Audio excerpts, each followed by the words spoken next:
Hello and welcome to another video. This is the 19th episode of the story in which Jiraiya and Tsunade are supposed to watch over Naruto, but instead Orochimaru takes care of him. How will this affect others as well as both of them? What will it mean for Konoha? This story was written by Brown Phantom. Kindly support him, her. Like and subscribe to help to support videos. Let's start this show. Everyone, we've got a dilemma here today we need to discuss. A council meeting had gathered together in a wooden room lit with torches, seated at a round table. This was the council of Taki, gathering to plan and discuss the safety and maintenance of their village. The Taki council was much smaller than that of the one in Konoha, due to the fact the village only had 3 clans and there was no civilian side to it. Taki had too small a civilian population to justify giving them a council. Therefore the council consisted of 3 clan heads, the leader of village security, village treasurer, and finally the village leader Shibuki. I will put it simply, our ally Oto is angry at us. Shibuki claimed. Why would they be angry? The leader of village security, a man named Shirsen Wakora, asked. I received a message from them stating that some criminals with connections to Taki have succeeded in sneaking into their village. So naturally they want answers from us. What? They're accusing us? On what grounds? One of the clan heads, a man named Kohei Horitama, asked. On the grounds that 4 of the interlopers are confirmed missing originating from Taki and the entire group's primary target is Futakino, the Jinchuriki of the Shichibi. Shibuki explained. So naturally they would consider the possibility we are to blame. Speaking of which, aren't they supposed to give us the girl back? Shirsen asked. Actually they're coming here today to discuss that issue. Shibuki answered. What's there to discuss? We said they could train the Jinchuriki then give her back when she's of actual use to us. One of the clan heads, a woman named Baragagunko and the only female member of the council, asked. Don't tell me you didn't consider the possibility they'd prefer to keep her. The last clan head, a man named Issei Kuranaga, commented. If they do that then they basically give us permission to declare war on them. Bara replied. Oto just took down Konoha with the aid of Suna. You think we stand a chance if we fight them? Shibuki asked. Maybe we can get Konoha to back us up. They can get to us before Suna can get to Oto and I'm sure they'd love to get revenge. Bara offered. Let me remind you that Oto's whereabouts are currently unknown to us, so we can't do that. Unless one of you somehow does know where the village is. Itukashima, the village treasurer and the oldest member of the group, leaned back with his arms crossed. I took it upon myself to make sure the village's location was known to us. It was easy, all I had to do was pay someone when the Jinchuriki was given. Only a fool trusts someone who admits to keeping secrets. Shibuki frowned. And yet you've kept this to yourself all these years? Of course I did. What did you expect? This group has been trying to replace me with someone younger for a while. This was my insurance in case you ever found someone willing to do my job. Itu admitted.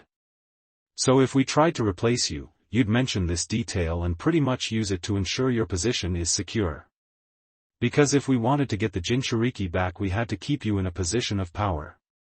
Bara noted. That was the plan, wasn't it? And I'm willing to bet this isn't the only secret you have. I manage the village's money. You think I don't come across secrets occasionally?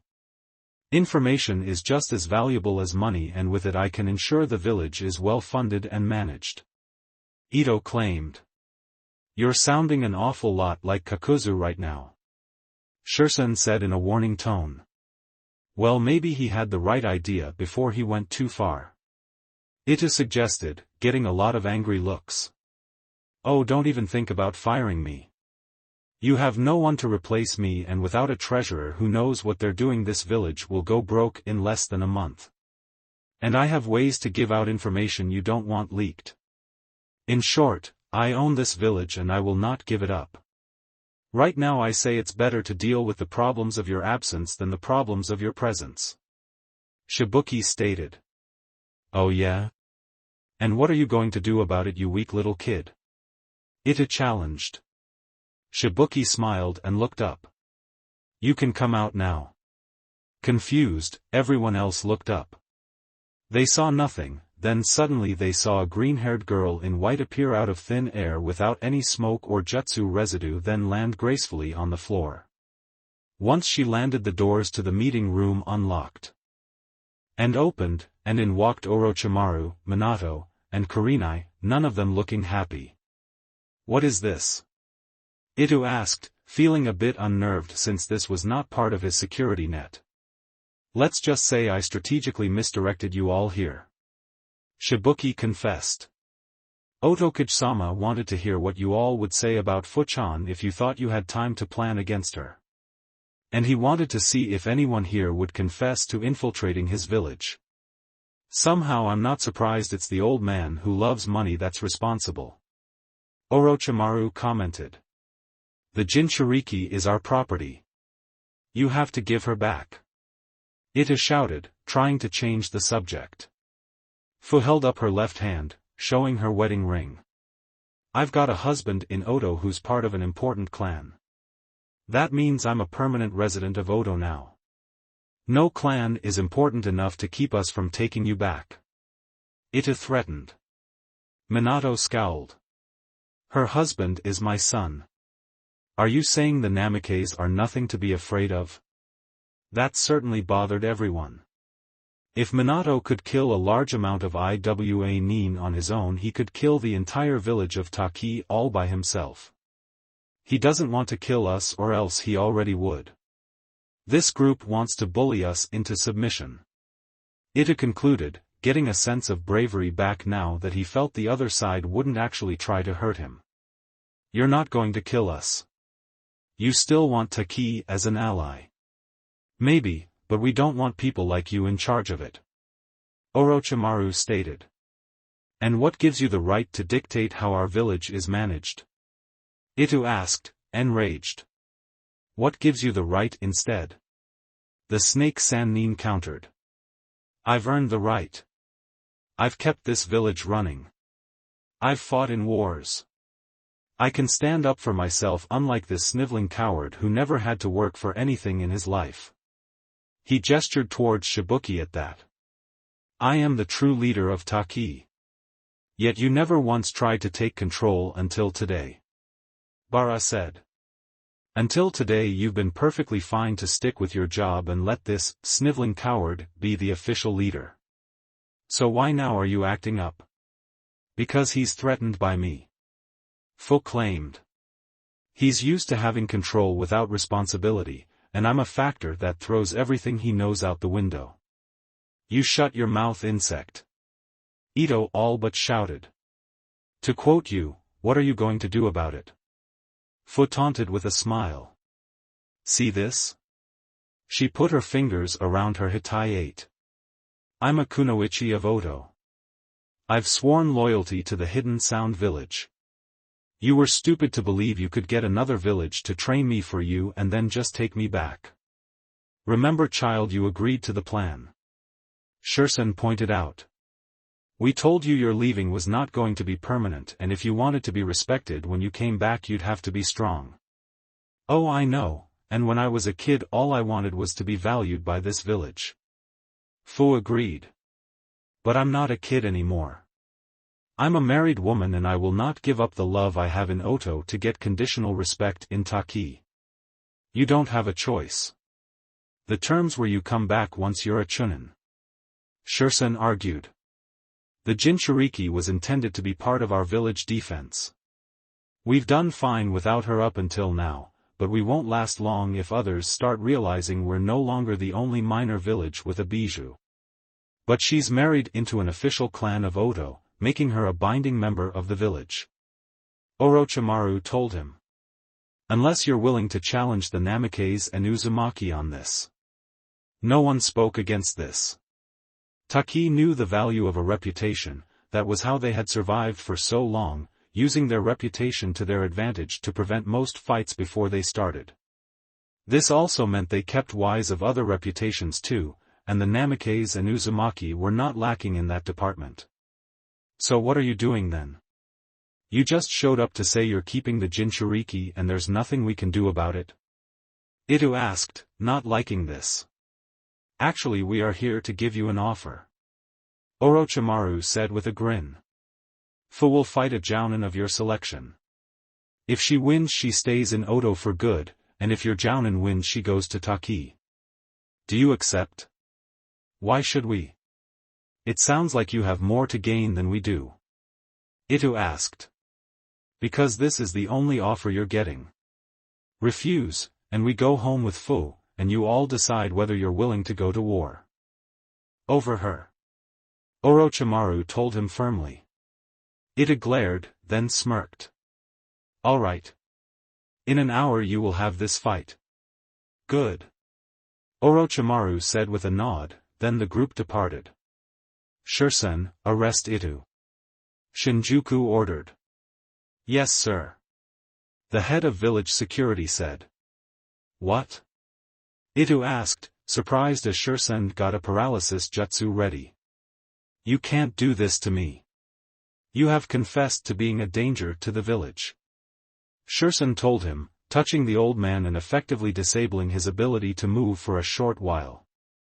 You didn't seriously think we just forgot that, did you? You will all pay for this. Ito bitterly vowed. The setting for the battle turned out to be the spot just above Taki's namesake waterfall. Fu stood on one of the banks of the massive cascade, waiting for her opponent. All I have to do is beat the guy they select and not only am I free of Taki, I get to be a jounin. She happily told herself. In no time Shibuki appeared with the remainder of his council. Are you ready, Fuchan? She nodded. Absolutely. All right then. Your opponent is on the other the falls, already informed of the terms. Victory is by death, surrender, or outside interference.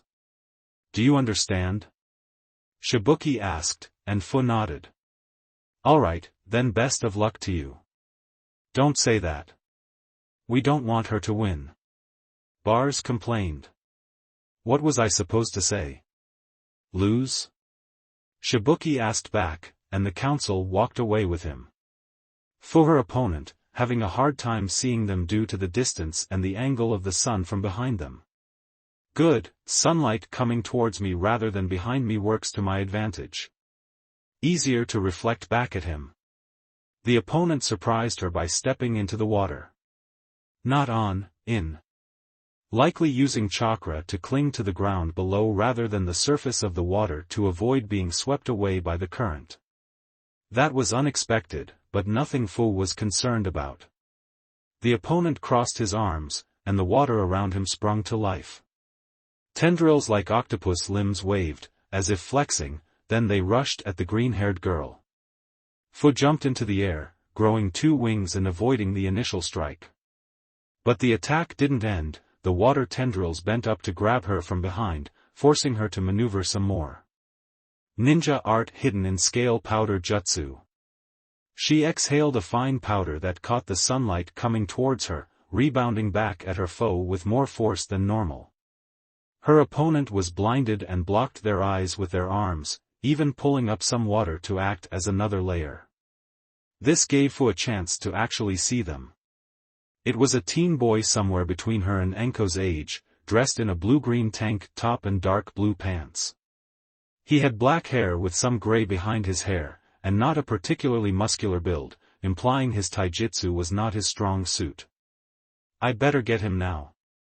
Fu thought, pulling out one of her kunai equipped with an explosive tag. She threw it and it hit the water barrier, but luckily it was a water-resistant explosive tag she had previously prepared since this was Taki after all, so it exploded as required. The Taki nin was blown and skidded across the ground, sounding hurt. Fu got to him quickly and landed, withdrawing her wings and taking out a paralysis seal, placing it on his chest. This limited the majority of his movements but didn't stop them completely. You give up, Taki-san? He frowned, showing copper eyes. I'm Jagami Kuranaga. And I'm not done yet, you creature. He then grabbed her ankle. At that, Fu felt her body seize up, like her muscles were no longer under her command. What the hell? She thought, because she couldn't say it out loud. Jagami smirked. I don't need to move, as long as I've got water, I am free to do as I wish. Water? Wait, is this one of Taki's clans? Fu thought, trying to recall what the skills of the village was. Problem was she couldn't recall them as well as she could the ones from Konoha. Jagami kept his grin and moved to remove his paralysis seal. Can't figure it out with that bug-addled brain of yours? Let me explain. The human body is about 70% water, so imagine if a person could control external water just as easily as if it were their own body. As long as I'm in contact with water, it's basically a part of my body and will do whatever I want it to. So he's like a water version of Gaara? Fu asked herself. But that doesn't explain. Wait, he couldn't, could he? Jagami stood up. Making sure to never take one hand off her before putting another one too, which doubled as using her for leverage in getting up. Oh, and in case you're still too slow to get it, let me remind you the human body is 70% water. As in, your body. Normally this is considered unethical by the village and my clan, but given how you're just a giant bug trapped in a human body, I doubt this will barely be worth complaining about. Fu would have frowned if she had the ability to. Big mistake, buddy, there's one part of me you can't control. Chome, you know what to do. Her Bijou chakra cloak began to bubble up, burning Jagami's hand. He recoiled with a pained yell, losing contact and thus control over her. Now Fu could move to her heart's content. You made 3 very bad mistakes, bub. She said, cracking her knuckles and keeping the cloak up. 1. You revealed your trump card too soon. 2. You called me a bug in a human body. And 3. You chose to stand in between me and my true home. Jagami stood his ground, but he was concerned about what he could do now. I can't stop now. I can't let Taki's weapon walk away when it's time to cash in on the plan. I only have one choice left. And now, you have no water to use. Fu added. That's where you're wrong. My body has all the water I need. He pointed out, then did some hand signs. Water-style red water murder jutsu. He spat out a red globe of water that went right at Fu with great speed, wrapping around the girl's head like a smaller specialized version of the water entrapment jutsu, still doing the same job. My Bijou cloak isn't getting rid of the water. She noted, unable to remove the water around her head. It must have some chakra suppression skills, but not enough to completely suppress Bijou chakra. She increased the cloak to a 1-tail level, giving her a faux ribbon tail and the start of a chakra horn on her forehead. The water bubbled a lot more, looking like a balloon during Rasengan training, then it burst completely, allowing her to breathe. Jagami was on the ground panting and looking really dehydrated. The jutsu forced him to sacrifice a good amount of the water in his body to both suffocate and weaken his opponent, and he saw it wasn't enough. Stop her. Someone stop her. At that, dozens of Taki Umbu showed up, throwing seals at the Jinchuriki girl. She jumped, dodging them all, and then used body contraction to shrink small enough to not be seen, dispelling her cloak and growing wings to fly away. Damn, so the terms are off. I wish I could say I'm surprised. What was that? Shibuki asked, watching the fight from a distance. It might have been full of himself, but we all agreed, Shibuki-sama, that letting the Jinchuriki stay in another village on a permanent basis is a bad idea. Bara told him, and the other council members nodded. Oto trained her, now it's time for her to do her true duty. Shibuki frowned. And you expect Oto to just let you get away with this? Ito was able to get information in and out of there. Once we figure out how to do the same, we will ensure the proper outcome. Issei stated. Fools. Shibuki said. Have you forgotten that Oto was listening in on our first meeting? That confused the council member for a moment, but then they realized what he meant. Before they could react, snakes and trees popped out of the ground and constricted around them all, holding them in place. What is this? Shursen asked, struggling in vain. Orochimaru and Kurenai appeared before them. At the same time Minato was disabling Taki's Umbu. We figured one of you would try this. Thing about corruption is it's rarely limited to just one member of the group. Orochimaru told them. You violated the deal, so you thus voided the terms and Fuchan stays in Oto to her heart's content, whether you like it or not. We need the Shichibi. Our village depends on it. Bara pleaded. So you don't care about the girl, just the bijou. Kurenai chewed out. We need both. Haven't you ever wondered just why our village is the only one to have the hero's water? Bara asked. Doesn't it seem strange that this tree is the only one in the world that produces such water? It's because of the Shichibi and their Jinchuriki. Kurenai arched an eyebrow. Oh? And how is that? The legends say the Shichibi had to pupate to mature, and it did so in this tree. During that time the tree was enhanced by the chakra of the insect and as a result it creates the hero's water. But unless the Shichibi stays around to keep giving it chakra, it stops producing the water. So it's always been tradition to keep the Jinchuriki close to the tree so the insect's chakra is given indirectly. Production is slow but consistent and the village is safer than having the actual demon around and chained to it. So Fuchan's not just a weapon to you. She's a battery to your unique resource. Kurenai noted, offended. Is this part of why Hashirama gave this village the Shichibi so long ago? Orochimaru asked himself. What did I miss? Minato asked, done with taking down Fu's assailants, accompanied by a pissed-off Fu herself. Just that Taki intends to make Fuchan live in a tree so they can keep getting special water from it for years to come. Kurenai said. It is her duty. Bara insisted. She is the host of the Shichibi. She is meant to keep the insect close to the tree. She is my daughter-in-law. Minato corrected. She is a valued member of Oto and free to become what she wants to be. Maybe you just see her as the cage for a captured cicada, but it no longer matters. You will never have her. But without the Shichibi we'll lose the hero's water within a few decades. Kohei pleaded, hoping to get them to see reason. Adapt to fight without it. After all, you don't think maybe someday an enemy will figure out how to render it obsolete? Fu suggested. You will never get away from us. Bara threatened. We will get your demon back, with or without you. Then be ready to fight off all of Oto. Orochimaru warned. Otokage-sama, before you leave, I wish to tell you that as long as I'm in charge of Taki we will not attack you. Shibuki said. I wish to believe an arrangement can be made, but I will not contest you over Fu. Her home is with you, not here. She should be there. But maybe it wouldn't be bad for her to occasionally come by and empower the hero tree.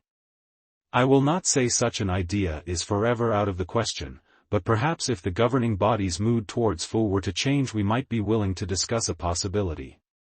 Orochimaru said. Until then, thank you for your time Shibuki-sama. Now we're going to take our new jounin to her real home. For the first time in her life, Fu smiled while in Taki. So how are you enjoying your stay in Oto, dear? Mikoto said to the Kurama clan heiress as she sat in a room that was part of the expert spy's residence. I'm not sure.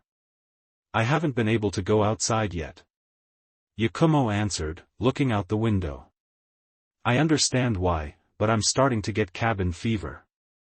The good news is Namikaze-sama and Jiraiya-sama have weakened the seal on you so no one in Konoha can make you go back there. Today they'll be able to remove it completely.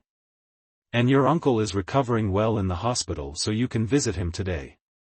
Yakumo smiled. I'm glad. Also, what about this person I was told wanted to meet me in this village?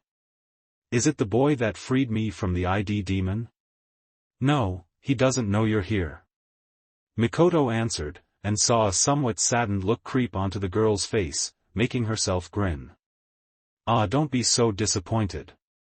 I'm not disappointed, he's just the only person here I had any real interaction with. Yakumo insisted. Then why are you blushing? Mikoto asked, making the girl get redder in the face. Kids are so easy to tease. I'm not. Besides, I didn't say anything about wanting to do anything with him. Neither did I. Mikoto added, making the younger girl decide to stop before she put more of her foot in her mouth. Mikoto giggled for a bit, then stopped. I can bring in the person who does want to meet you if you'd like. Not trusting herself to speak, Yakumo simply nodded. All right, I think you'll be pleasantly surprised. Mikoto said before departing. After she left, another woman entered the room, dressed in all black and wearing a mask. Hello. Yakumo said, a bit uncomfortable. You've grown up so much. The woman said soothingly, reaching up to take off her mask. Once off, Yakumo gasped. Mom? She couldn't believe it. This was her mother, Yuriko Kurama, a face the girl was very familiar with thanks to old family photos and a portrait the young artist had made of her own lost family. The only difference now was the obvious burn by her mother's left eye. Yuriko smiled warmly and immediately engulfed her daughter in a hug. Yakumo was too surprised to return it, but she didn't refuse it. I'm so glad to see you here, Yakumo. But how are you alive? The painter asked. I was a kunoichi before I was a mother dear. I knew how to handle a fire, I was just luckier than your father unfortunately. We both were burned and Mikoto-san came to us, but she could only take one of us at a time to proper help. By the time she could get back to your father, it was too late. Yakumo still had a lot of questions, but she had no idea where to go from here. Her mother was alive, and it was highly likely that her uncle had known all this time. So why had she been left in the dark? Why hadn't Yuriko returned? Why had someone from Oto helped her in the first place? I can pretty much guess what you're thinking now. Yuriko said to her daughter. I was rescued by someone I work with in Konoha who got me here. I could barely speak, if I could I would have told them to save you first. So why didn't they come back for me? Did they not know about me? Yakumo asked. They knew, and went back for you. But by the time they got back, that lousy Danzu had already gotten those seals on you that would bring you to him if you left the village. And because our best seal expert at the time was still deceiving Konoha into thinking he was on their side, he couldn't remove them without risking alerting the Warhawk and having him do something worse to you. So as much as we hated it, the best we could do was wait it out. And so once you had the Yondaime back, you could remove them from me safely? Yakumo asked. Yuriko nodded. Jiraiya-sama had tried learning on his own, but it was hard for him to get an understanding of your seals given how he couldn't get close enough to you to study them. Once Namikaze-sama came back, that was no longer a concern. So am I here to stay? Yakumo asked. Do you want to go back to Konoha? Yuriko asked. Before you say it's your home, remember what it did to you, what it's done to others, and what it will do soon. Konoha is no longer safe for you dear, Oto is. How can you be sure? You think I've been doing nothing here? I've got a job here too that keeps me well informed of threats. I'm actually in charge of Oto's torture and interrogation division, with my own codename here too. On the job, I'm called Sure. Yakumo blinked, surprised that her mother was this village's version of Ibiki. Let me take you to my home sweetheart. If I can, I'll see if that boy you mentioned will be willing to talk to you. You might feel better about staying here if someone your own age can sell you on the idea. Yakumo simply nodded, and got up to leave with her estranged parent. When she was done, Mikoto went back to her home and looked at her newest guest, her own son aged back into infancy. Next to him in the crib was an equally aged Kisame, mainly because the higher-ups didn't know what to do with him. Itachi, a baby again. Feels like only yesterday he was a baby in the first place.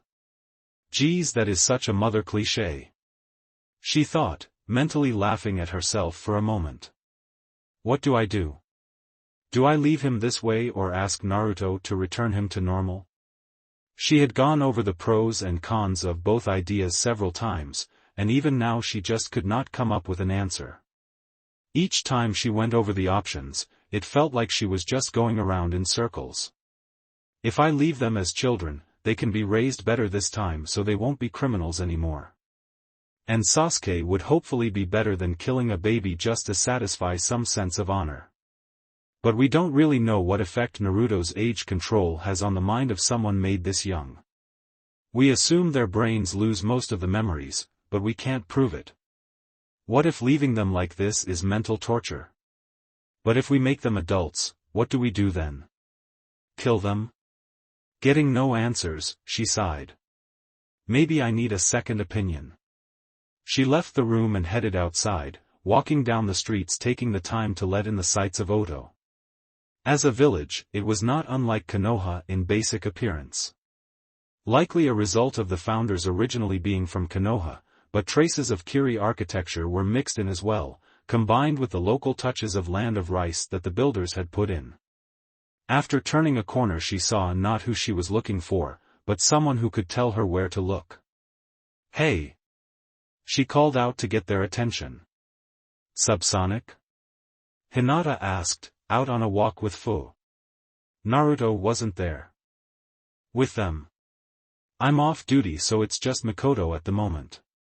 Do either of you know where Naruto is at the moment? Yeah, an alto said that sure from T and I wanted to talk to him for a moment.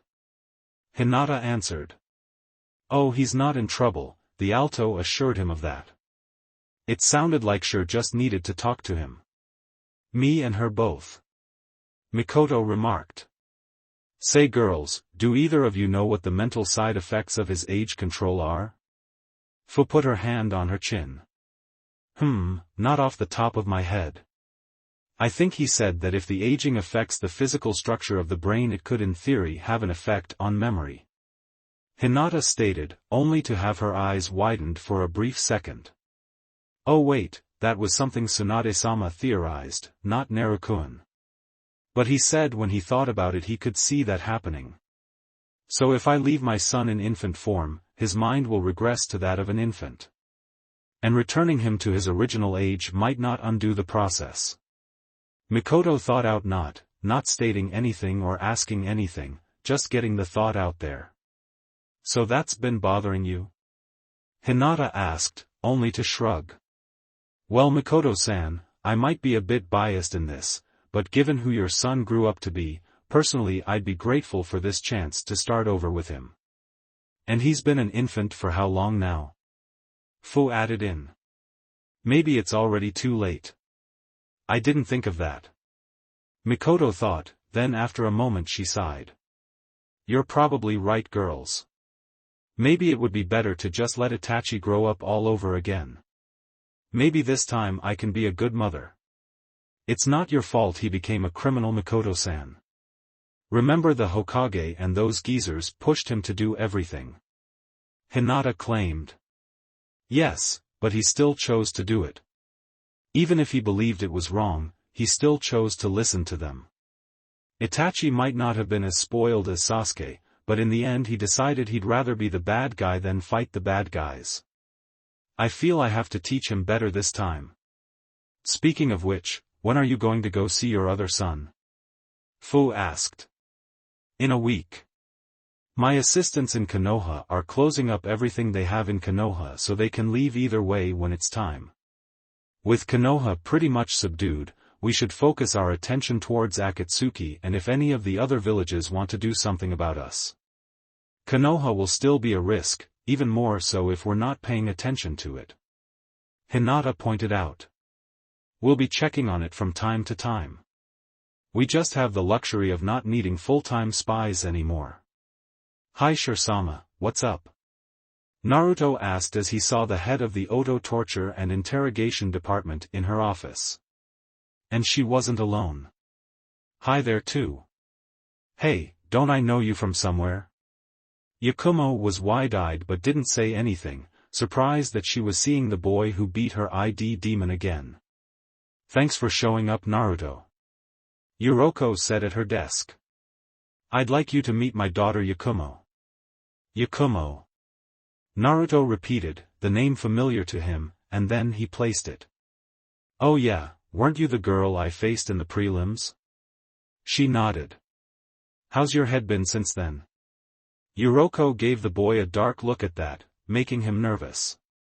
Sorry Shiro-sama, but I couldn't think of a better way to phrase it. Ever since you did what you did, my mind has been clear and my powers have been stable.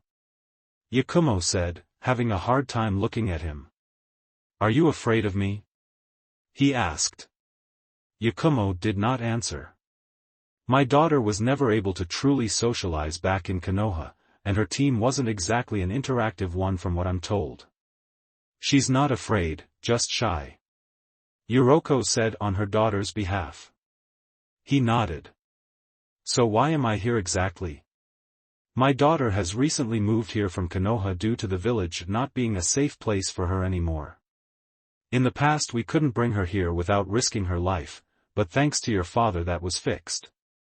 I thought you could show her around town and help her get adjusted to her new surroundings.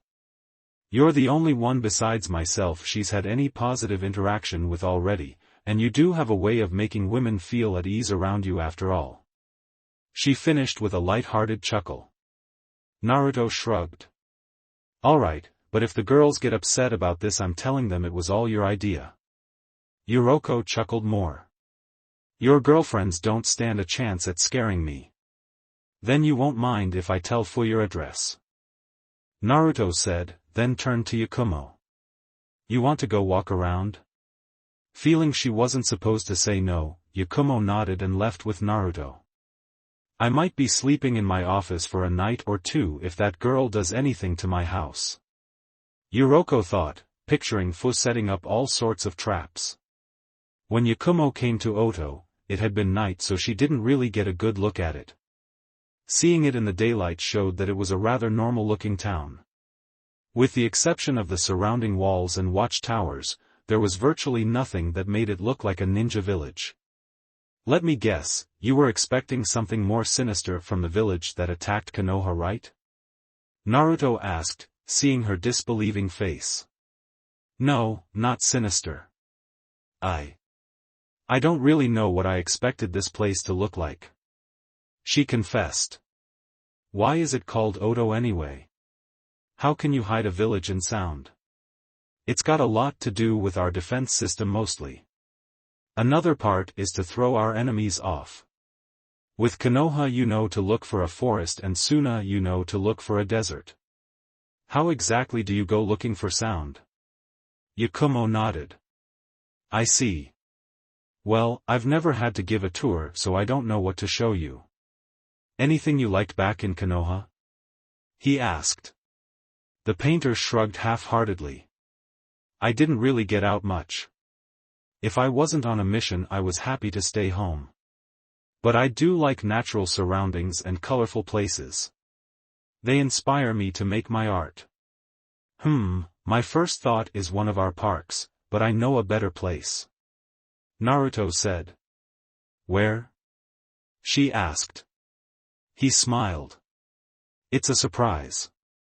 The brunette girl followed the whiskered blonde to the southern end of town, taking her right to the perimeter wall around the village. He stopped at the gate, where atop was one of the guard stations armed with the sonic cannons, and started walking up the walls right to it. What are you doing?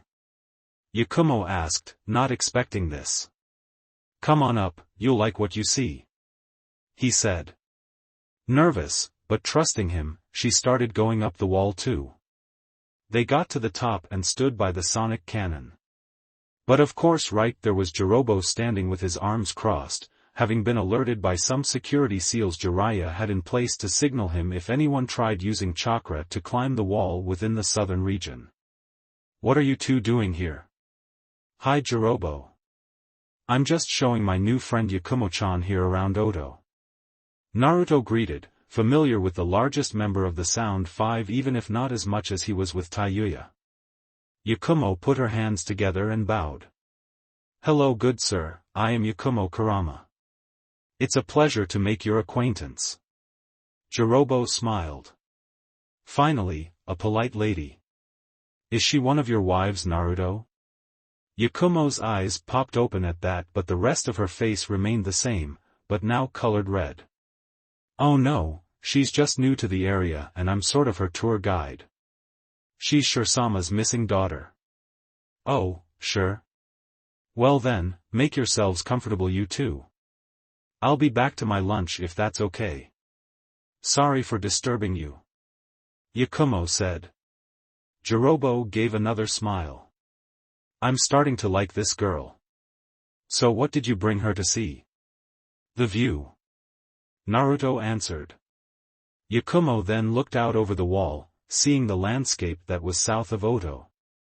She saw a large expansion of forest covering the landscape very much like she had seen in Konoha, so seeing this here quickly put her at ease. But there were some differences to this view. A small mountain peak could be seen poking out of the trees like an island in a sea, and to her right she saw a gap between trees large enough to qualify as a canyon. But the real beauty was in the trees itself. They weren't the normal green of Konoha, these trees were red, yellow, and various mixtures.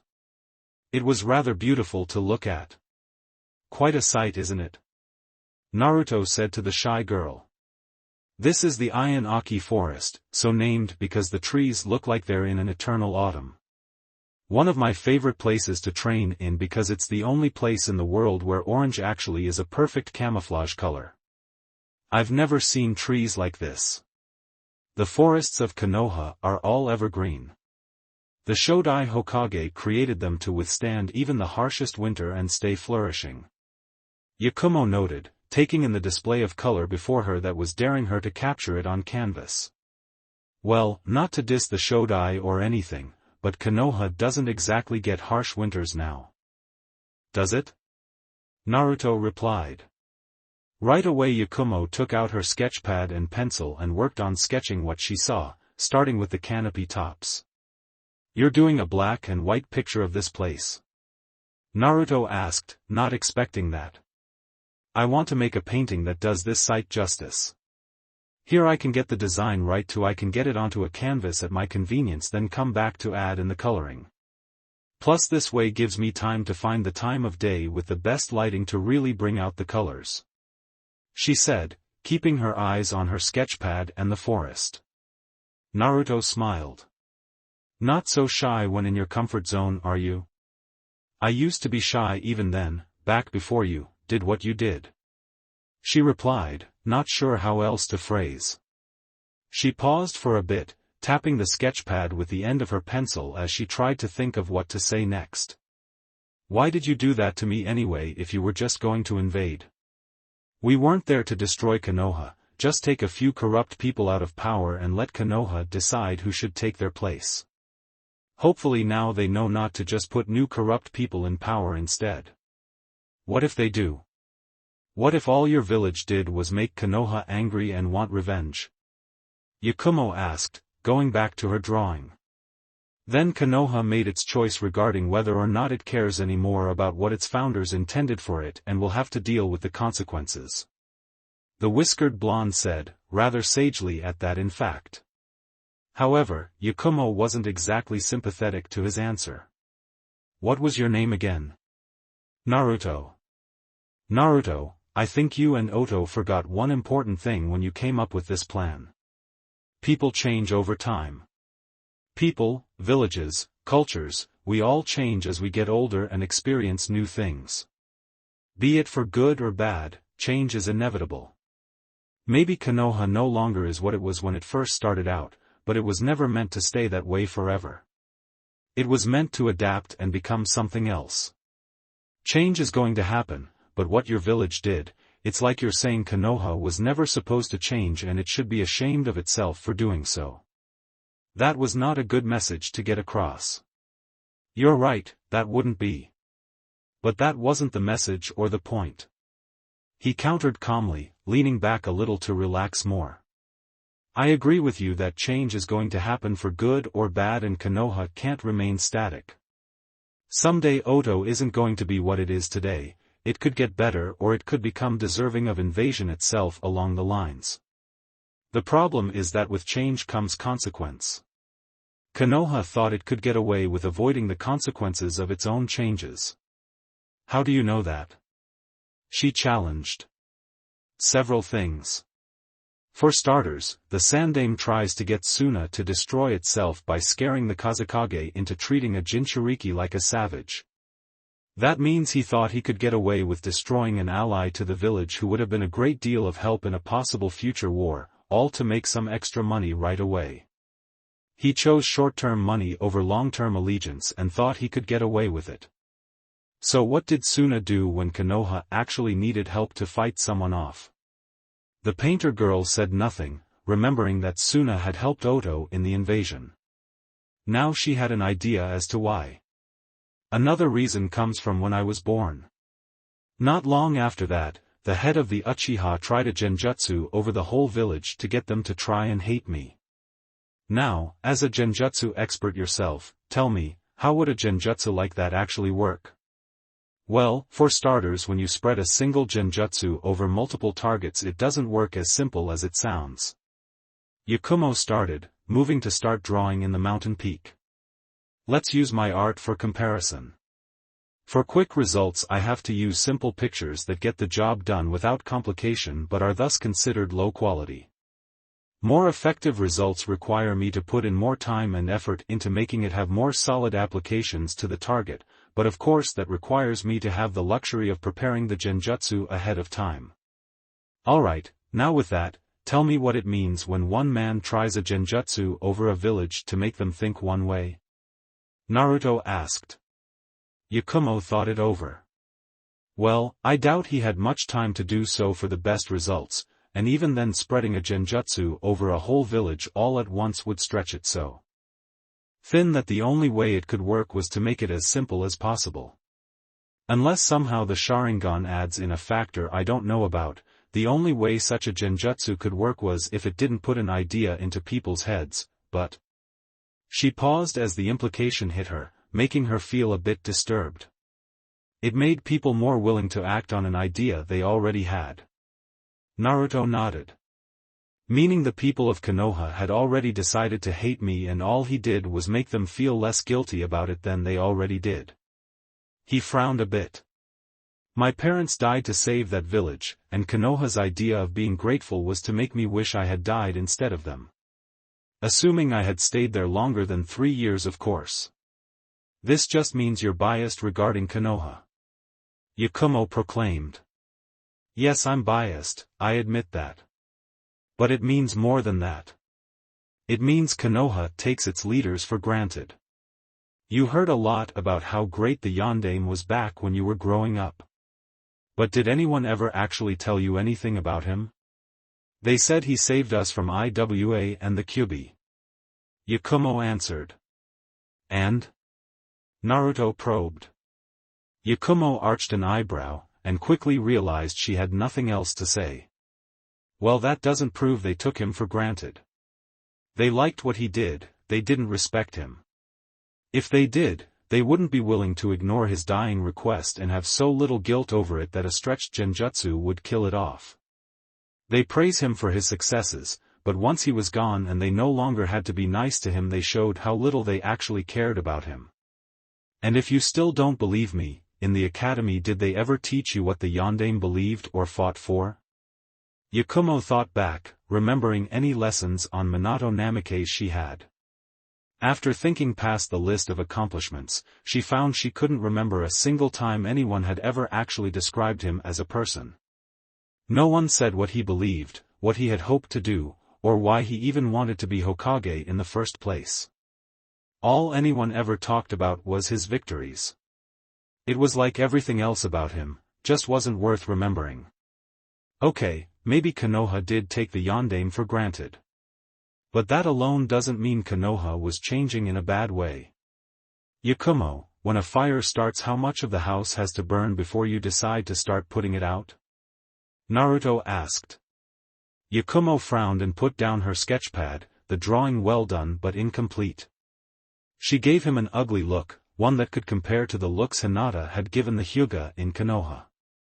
It actually made him feel a little nervous. My parents almost died in a house fire. Naruto closed his eyes and lowered his head. Sorry, bad choice of metaphor and I apologize. He then looked back up at her. But do you at least see the point I was going for? She closed her eyes for a bit and took a few calming breaths, his analogy hitting a sore spot for her. I'm willing to accept that your village had the right intentions for Konoha, but you weren't unbiased in those intentions, so you might have seen things as worse than they actually were. You as in Oto, or you as in me? He asked. She looked to him for a moment with a more peaceful look on her face now before getting back to drawing. The first. I don't want to be ungrateful to the boy who basically gave me my sanity back. Well, if you want to hear more on why Oto did what it did, you should talk to your mom or the Otokage. All I can tell you is what I was told and why I agree it was for the best. The way I see it, Konoha as changing for the worse, becoming a village that thinks it can somehow get away with treating others like crap, and we showed the village it can't do that forever. Right now, what they change into from here is all on them. I actually hope Konoha does become good again. But I won't be upset to fight against it again if they decide to get worse. Too bad I can't paint the future. Yakumo thought, accepting his beliefs even if she didn't fully agree with him. What happened to Itachi and Kisame? The leader of the Akatsuki demanded to know. We don't know, sir. They've just vanished. Even Zetsu can't find them. Another member answered. They were looking for the Kyubi Jinchuriki, which has been seen with the revived yellow flash. Maybe he killed them. Another member suggested. First we have those two disappear, and Haiden and Kakuzu couldn't get us the Shichibi Jinchuriki. The leader complained. Hey, we made it back, didn't we? Haiden replied. We are at risk of needing to go on hiatus soon. The Mizukage is in a dangerous situation and hasn't been planning any means to safely transfer the Sanbai into a new host. We suspect he intends to have it die with him at this point. The leader stated. And if that happens, we'll have to wait 3 years or so for the Bijou to reform in this world. During that time it would be pointless to gather the rest. I disagree. If we gather the rest while we wait for the Sanbai to reform, then by the time it does reform it will be the only thing we have left to get. Kakuzu claimed. Yes, but how long will we be able to hide the statue during those 3 years without being found or relocating it? I believe it is more practical to use these 3 years to lull the other villages into thinking we've given up on the Jinchuriki, so when the Sanbai reforms everyone will be caught off guard by us. The leader said. True, I support this leader Sama, but I must admit I'd feel better about the waiting if we already had one of the Bijou in our possession. Another member said. The leader nodded. I would feel better as well. So I'd like to make one last effort to collect a Jinchuriki. I'd like to get that girl who made fools of us. Kakuzu offered. I could make it easier to maybe get one of the two in IWA. Another added. We will only go for one, so let's vote. Do we go for an IWA Jinchuriki, or the one that Taki used to have? The leader asked. This was it, the day Sasuke had waited for since the invasion of Konoha. The day his mother would return to him and issue her ultimatum. They could be a family again, at the cost of his vengeance, or she'd be just as much an enemy to him as Itachi was. This had been on Sasuke's mind all month, making him appear continually distracted or adrift to others. This didn't stop people from trying to get back on his good side now that he had his Sharingan back. They practically resented me when I lost my Jujutsu, now they're trying to make me forget they ever did that. He thought to himself as he did some target practice at Team 7's training ground. He came here for at least a semblance of feeling like he wasn't being watched, which in a shinobi village was very hard to actually accomplish. But back at his place, it felt like his mother was right there watching him, trying to pressure him into deciding what she clearly wanted him to. Damn it, why does she have to ask me that? He rued while throwing some kunai, his issues affecting his aim and making him not really care about it. It's like she doesn't care that he killed everyone. Our whole family, her husband, everyone she knew. Why the hell would she not be demanding his blood like me? You know, Sasuke, traditionally the goal of training is to hit the target, not the ground. Kakashi commented carefreely while approaching his student. What do you want? Sasuke groaned, feeling annoyed. Can't a guy see how his student is doing? Somehow I don't think you'd be here if I was Sakura or Sai. Sasuke grunted. He had always been aware of his sensei's favoritism, not that he minded it. Hell, he had always thought he deserved it. But right now, Kakashi wasn't who he needed to talk to, if anyone. They don't have any problems right now. You do. Kakashi pointed out. Sasuke frowned. Like you have any clue to what my problems are. Yes, I do. You're starting to doubt whether or not you're strong enough to face Itachi and Dash. You really think you know what's on my mind? Sasuke asked loudly without actually yelling. You think you're so smart? Remember back in Wave when you saw the wife of the Yondaime herself and her son? You said to her face that her son wasn't important at all. And look who that chump turned out to be. The Jounin had the good grace to look hurt and ashamed. He did remember that encounter, where he accused Kushina of cheating on Minato and called her son insignificant and a bastard child, all because he refused to consider the possibility that it was Minato's son. Sure, the late Fugaku's genjutsu could be blamed for that, but even after Minato, back from the dead, told everyone what they had done to his son, a part of Kakashi remained in denial. The very boy Kushina had with her, the boy that had been right in front of him, was his sensei's son and he hadn't even known it.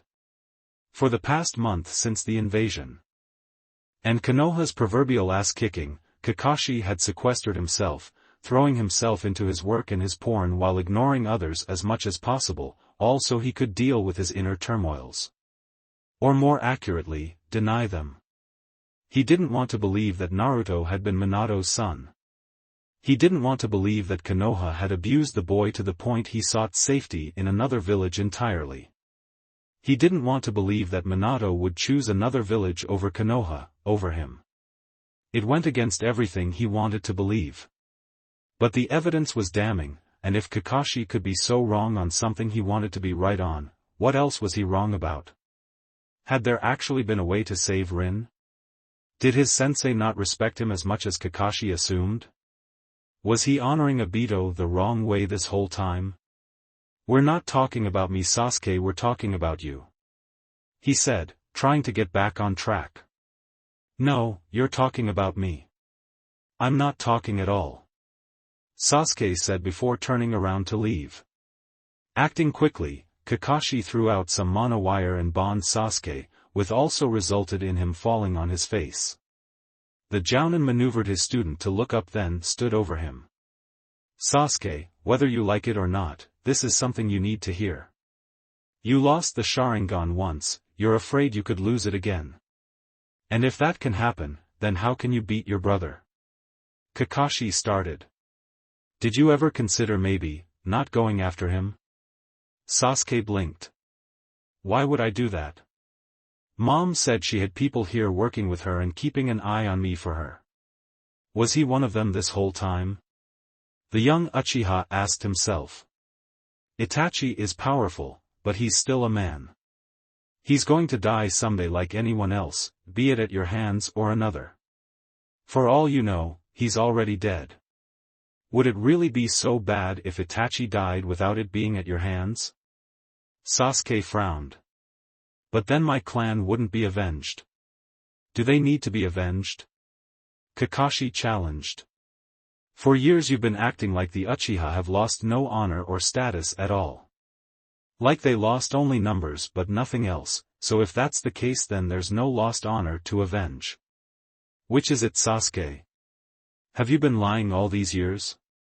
Or are you alone worth as much as the entire clan was?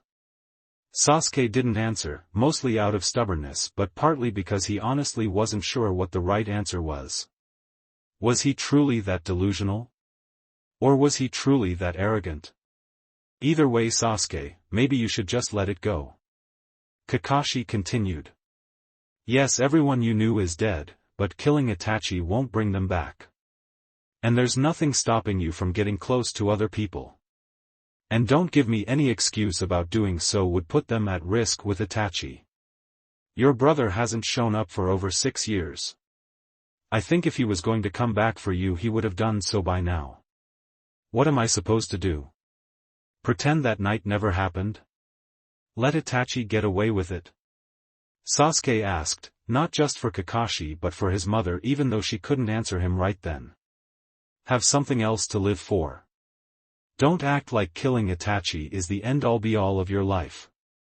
Because if you do think that, then you might as well die with your brother, for what else will you have to live for? Sasuke didn't answer, and Kakashi untied the wire before swiftly departing, intending to have his student think this over before getting back to him. The young Uchiha stood up and dusted himself off, not feeling any better, then left the training ground as well. Sasuke-kun. He mentally groaned and continued walking, pretending he heard nothing. Sasuke-kun, wait up. Sakura repeated, managing to catch up to him. Didn't you hear me? They heard you in the capital. He grumbled. What do you want? How are you doing? How are your eyes? Any problems? I know how much they mean to you. She asked in a caring way. They're fine. As good as ever.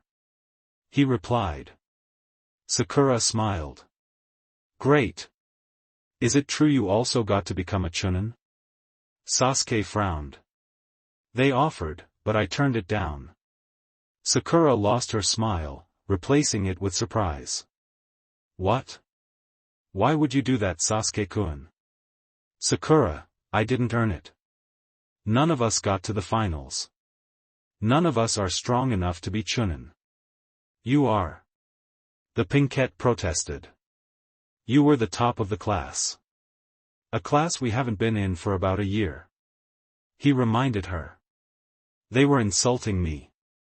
They thought if they gave me a promotion I'd forget how quick they were to brush me aside when I lost my Sharingan. My promotion was a bribe, a way to shut me up and cover their asses. No, it wasn't. Sakura countered naively. It was to show how much they respect you. No one in Konoha would disrespect you. Sasuke glared at her, making her step back. Oh really? So I imagined all those months when I didn't have the Sharingan. I imagined all those people telling me that without my eyes I was a nobody to them. I imagined all the laughs and jeers from others that thought I couldn't hear them. Come on Sasuke-kun, all that's in the past now. You have your eyes back and people love you again. So what if the promotion was a token one? No one else got offered one, you're the only one who deserves it. Isn't that saying something? Sasuke surprisingly nodded. Yes, it's saying that Konoha loves my eyes but not me. I see the truth now, Sakura. For years this village has been praising me non-stop for being the last Uchiha, but take away my eyes and suddenly they hate me. Did I stop being the last Uchiha at that point? No, I didn't. Konoha doesn't give a crap about the Uchiha, the Sharingan is all they care about. But it's not like you'll ever lose it again. Sakura stated. I lost it once, I can lose it again. Maybe permanently this time. Then how much will people love me again? He challenged. I'm not going to accept any token apology of theirs if they have no problem telling me off the next time something like this happens. But it's not going to happen again. You're too strong for that. Sakura insisted. Sasuke looked away in disgust and a bit of self-loathing. That's what I thought before it happened. Rather than continue this conversation he was already sick of, Sasuke used a substitution jutsu with a log to get away from his teammate, opting to take a different route home. It was fortunate for him that this time she wasn't able to find him before he got there. So this is Oto. Yakumo thought as she took a stroll in the village, alone this time. I gotta admit, this does have a homey feel to it. Yakumo had only been here for a short time, so naturally she didn't quite feel at home in this village yet. Her mother had brought her to her new home, with a room already prepared for the young girl, and the two had been catching up. Yakumo hadn't realized just how much she had missed her mom until she had her back. Now, with Yoroko at work and Naruto doing some training with his friends and wives, Yakumo was having some alone time just seeing the town. At first glance, Oto reminded her of Konoha. It was only natural, the founders had been from Konoha and couldn't help but take some inspiration from it in creating their own city. The architecture was a little different, more rural and open, but the most obvious difference was all the buildings still looked new. None of them looked rebuilt, or damaged from invasion. She walked down a street, looking at each building as she passed. There were some apartment buildings, a simple grocer, and what looked like a pharmacy on the upcoming corner, all of which looked similar and the same age. She also saw a ramen stand, and started to feel hungry. Welcome to Ichiraku Ramen. I am greeted when Yakumo entered. What can I get for you? The painter sniffed the air, enjoying the brewing aroma. I'm not sure. What would you recommend for someone who's never had this before? I am blinked then smiled. I'd go with miso. A simple non-threatening flavor to start off of, unless you want something more specific like beef, pork, shrimp, or vegetarian. I'll try the vegetarian one. Yakumo requested, taking a seat at a stole. I am nodded and got started, telling her father in the back to get to work on the other part of it. Be glad our best customer wasn't here to hear you say that. He might blow a gasket to hear you say you've never had ramen before. Yakumo took out some money her mother had given her to pay for her meal ahead of time. Isn't it pointless to be so enthusiastic about food? Maybe, but it hurts no one. He even gave my dad the idea for a new low-fat version of ramen. Dad's still trying to get the recipe right. The door chimed and in walked another customer. It was a girl about Yakumo's age with short dark orange hair and wore a white shirt over a red dress. Her eyes were covered with bright pink sunglasses, similar to Shino except for the color. Hello, welcome to Ichiraku Ramen. What can I get for you today?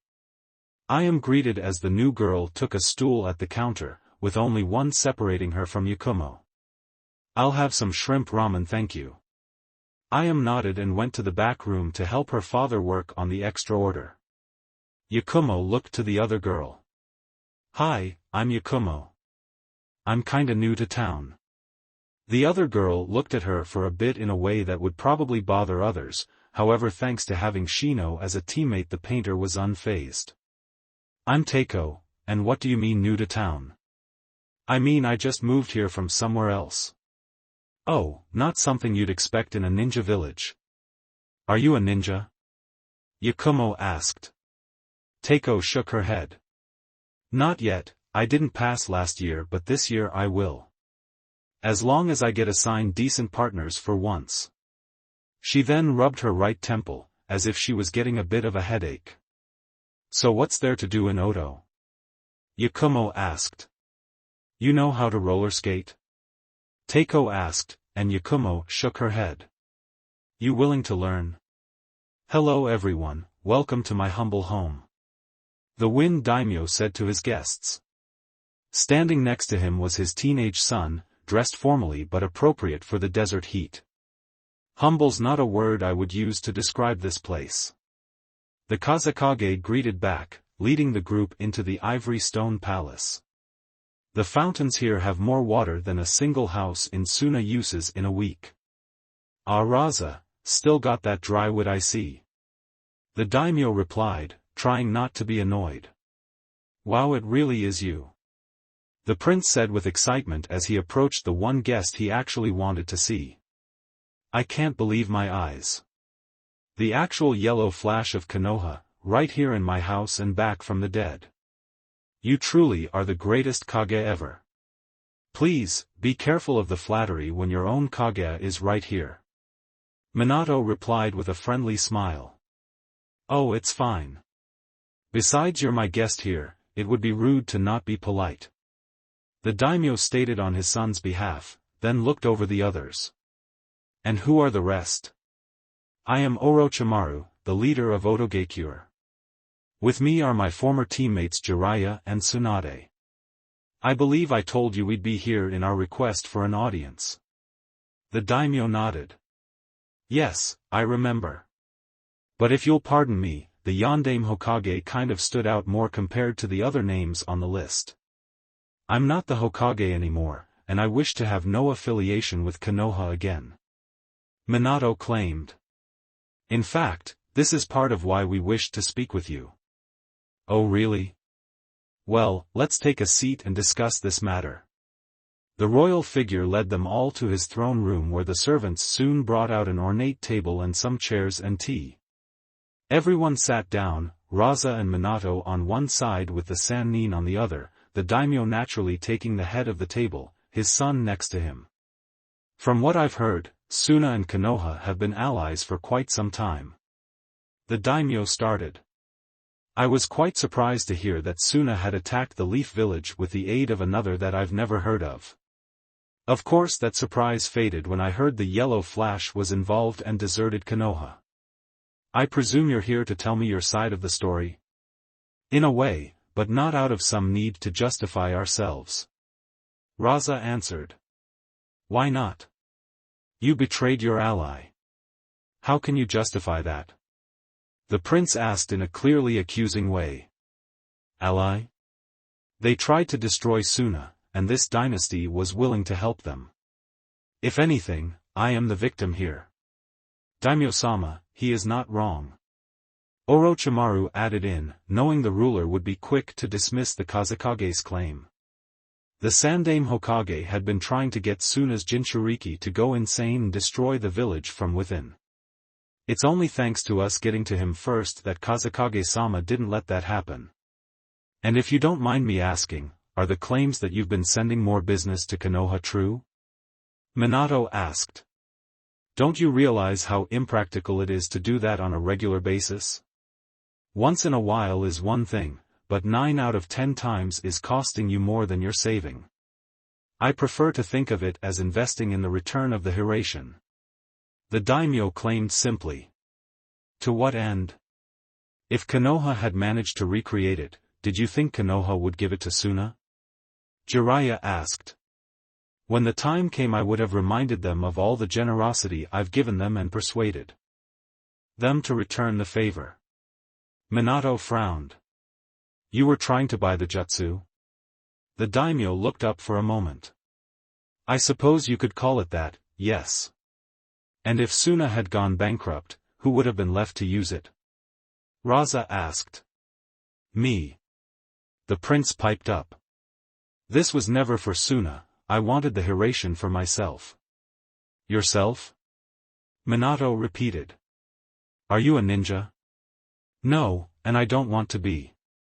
I just like the Hiration and think it would be awesome to use. The ninja were silent for a bit, then Minato, Jiraiya, and Raza broke out into laughter. Orochimaru rolled his eyes though it looked like he wanted to laugh, and Tsunade simply shook her head in disapproval. The prince glared at the ninja. Stop laughing at me. Who the hell do you think you are to mock me? My boy, we are much more familiar with jutsu than you are. They laugh, as disrespectful as it is, because your claim is in a word, naive. Orochimaru answered. Naive? In what way am I naive? The prince asked, offended. Allow me to explain. Minato started, certain the daimyo's son would be more willing to hear this from him than from others. The Hiration is a very advanced space-time ninjutsu. It is not something just anyone can do. Even someone who can do it would need years to learn it, learn Fuinjutsu in general, and hone their body and chakra to be able to perform it ahead of time. The prince scoffed. Oh please, you ninja make it sound like all your fancy tricks are complicated, but if they were then there wouldn't be so many ninja in the world. And last time I looked, there's no shortage of you out there. Minato frowned. So you think all jutsu are something just anyone can do? The prince nodded. They can't all be bloodlines. My son is right. The daimyo agreed. If my son could learn the Hiraishin, he'd be a shining star among the other emperors, and business would boom for our country, making up for any loss that Suna has suffered over the years. How? Everyone asked together. How what? The prince asked. How does you simply having the Hiraishin make you money? Raza specified. The prince shrugged. I don't know how it would have done so specifically, but I'm positive that having the Hiraishin would have made my reign prosper. So it wouldn't have mattered if your little sandpit of a village had some budget cuts over the years. It would have worked out in the end anyway. Raza frowned. So that was your plan? Put your hidden village in a recession so you could buy a lost jutsu that you couldn't even use, and just hope it all worked out in the end? What was your original plan if Konoha had refused? Tsunade asked. Claim they owe you the jutsu? The prince frowned. We are owed that jutsu. After all the money we gave that village, I think I'm allowed to ask for one thing in return. You can't use it. Minato stated. You don't have the body, education, or chakra for it. Besides, the only person I have any intention of giving the jutsu to is my son. Namikaze-san, please be reasonable. The daimyo said. Surely an understanding can be reached. Perhaps you could teach my son how to use the jutsu. Minato frowned but didn't say anything right away, though he did turn to look back at the prince. What would you do if I did give you the jutsu? That's none of your concern. The prince scoffed. Answer the question. The prince frowned and leaned forward. Who are you to command me? Son, please, he is a guest and we must treat him with respect. The daimyo told him, then looked back to the former yondaime. My son has been entranced by tales of your accomplishments in the last war since he was a child. He always wanted to learn how to do what you did, and for a time I hired some shinobi to tutor him, but in his youth he was rather impatient and didn't want to practice. Now that he's older he should be better prepared for such training. Sure doesn't sound like it. Tsunade muttered. Minato kept his eyes on the prince. Boy, are you prepared to do things like walk up trees, practice throwing kunai, making dash? I don't want to do any of that. The prince cut him off. I just want the Hiraishin. Nothing else. You can't do that. You have to go through a lot of prerequisite training just to be fit enough to use the jutsu. What you're asking for is like asking for a boat but you refuse to learn how to sail. Jiraiya nodded. Yeah, at best all you're getting is a sword to put on display. And you can't even do that with a jutsu. So what do you want with it? I want to have fun with it. I want to show off and prove I'll be the best daimyo ever. I want that jutsu, no other, and I refuse to accept your lie that I have to learn other stuff first. I don't want the other stuff, I want the Hiraishin. The prince declared, pounding his fists on the table and rising to his feet. Sit down. The daimyo ordered to his son, who refused to obey. Son, these people are the experts here. If they say you can't use the Hiraishin, then you can't use it. Like it or not, there are some childhood dreams you are better off outgrowing. No. I want the Hiraishin. You can't use it. All three sannin said together. And right now you're not acting like you're the kind of person who should be using it even if you could. Minato added. Do you want me to declare war on your village? The prince asked in a clearly threatening way. Suna will not go to war with Oto. Raza proclaimed. You will if I command it. Raza rose to his feet. You are not the daimyo, and frankly you are unfit to be the daimyo. He then looked to the rightful ruler. I strongly suggest you either reign in this child, or find a new heir. I'll keep that in mind. The prince turned to his father. What? You can't be listening to him. I am the rightful heir. And you still have much to learn. Maybe more than I had thought. Either way, it's unwise to make an enemy out of the Kazekage. He then looked back to the ninja. I suppose more work should be going back to Suna, and perhaps my son should spend some time in the village. It'll give him some respect for the work ninja put into their routine. I don't want to spend all day in a sand pit. The son protested. It'll do him good to see how things really work. Jiraiya claimed. This boy looks at us and thinks what we do is easy, completely ignoring what we had to do to get as good as we are. Therefore he assumes that anyone can have our talents and he can pick and choose which ones he wants for himself. It's like seeing Tsunade chug down dozens of sake bottles and assuming you can do that too. He then turned to his wife. No offense, dear. None taken, I actually agree with your comparison. I've earned my tolerance, and spending time seeing what ninja actually do might be a healthy dose of reality for this kid.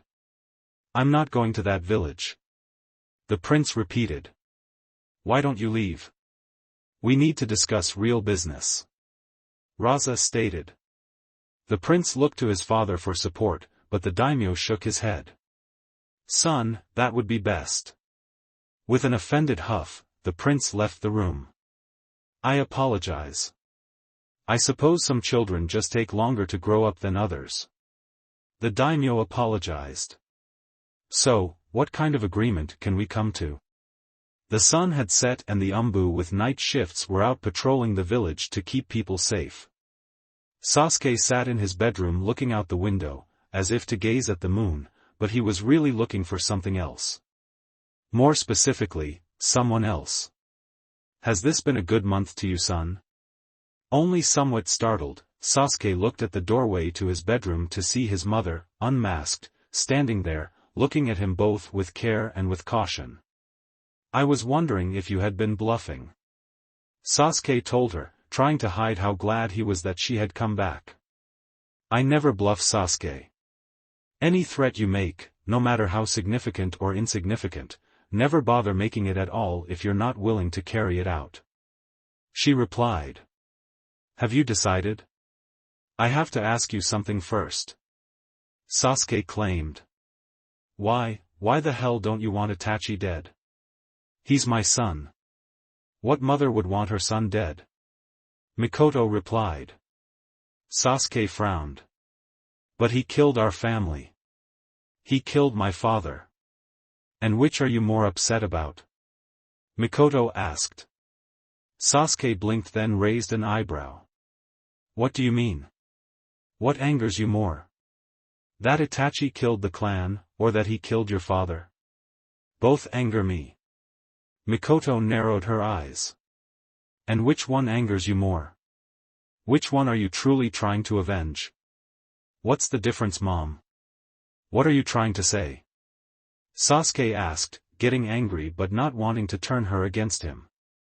I'm saying, are you doing all this just because now you'll never get to hear your father praise you? Mikoto asked, getting in her son's face with fire practically in her eyes. It actually made Sasuke feel less than a foot tall. Last month I said I was afraid you wanted to kill Itachi just to prove you could do it. But if you are an avenger like you won't shut up about, then who are you trying to prove that to? Yourself? Konoha? The clan? Or your father? Whose approval are you trying to get? Sasuke had never learned how to deal with someone trying to put him in his place, so despite the fact that this was his mother and he didn't want to get on her bad side, he was feeling offended and unjustly scrutinized. My father okay? There, you happy? He's the one I've been trying to avenge. And why wouldn't I? Itachi robbed me of any chance to ever get his praise. I can't avenge the entire clan. I don't even remember most of their names anymore. Why should I avenge them all? I don't want their approval. I want his. I want Dad to finally say I'm the superior son. I want to be the one he's proud of. I want Itachi to be in my shadow. And you'll never get that. Mikoto yelled back, having to raise her voice to be heard. Your father is dead, Sasuke. Dead. He will never say that. Hey, that blonde Oto Nin got his father back from the dead. Why can't I? If bringing the dead back to life was that easy, then why doesn't it happen more often? Mikoto countered, then closed her eyes and took a deep breath. Look, Sasuke, I need an honest answer from you. What do you want more, me as your mom or Itachi as your victim? I want both. I shouldn't have to choose. Sasuke declared. Well, I'm making you choose. It's one or the other. You can come with me to Oto and we can be a family, but Itachi gets away scot-free and you never try to find him.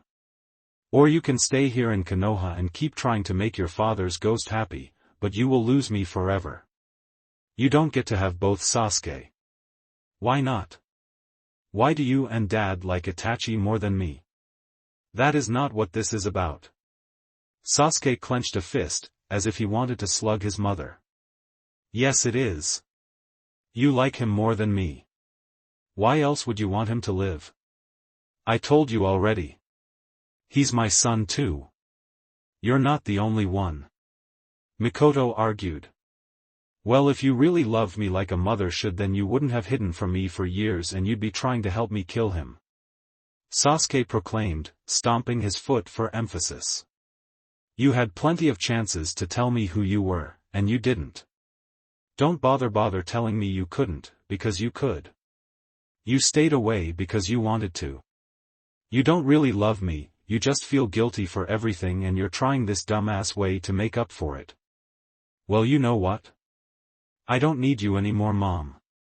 Mikoto looked drained of anger, replaced with both pain and disappointment. She said nothing, just stared at her second-born son. Wow, where'd that come from?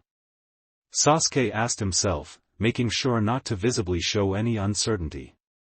All this hostility, these accusations, he honestly didn't know why he was saying all this, but now that he felt like he had gotten a burden off him. Had I been resenting her this whole time and didn't know it? Mikoto closed her eyes for a moment, and Sasuke tensed, half expecting her to activate her Sharingan and attack him for insulting her. But when she opened them, they were still normal dark eyes, but sad. I see. I had hoped you had wanted a family again, but it seems you that unless you're the center of attention you don't want others around you. Perhaps you were happier thinking I was dead. Mom, I don't want you to go. Sasuke admitted. Mikoto's eyes narrowed, but she was still more hurt than angry. You don't want me to go, but you don't need me to stay? You still want to get the best of both outcomes without having to give up anything? I told you, I'm making you choose. Me, or Itachi. And if you won't choose, I'll choose for you, and I can promise you that you won't like the result. Why are you doing this to me? He asked. Because you're too used to getting your way. If you come with me to Oto, that treatment is not going to continue. You will not be an elite, you will not be special, you will not be allowed to act like you own the place. You need to learn how to compromise, not just demand. That's what this is, Sasuke, your compromise. A new life, at the price of your obsession and your so-called elite status. Do you accept it? Sasuke was silent for a bit, not liking the sound of this. Being an elite was a huge part of his identity, almost as much as him being an Uchiha. While Konoha might have loved him and built him up for selfish reasons, they had at least treated him the way he wanted to be treated. Significant, powerful, essential.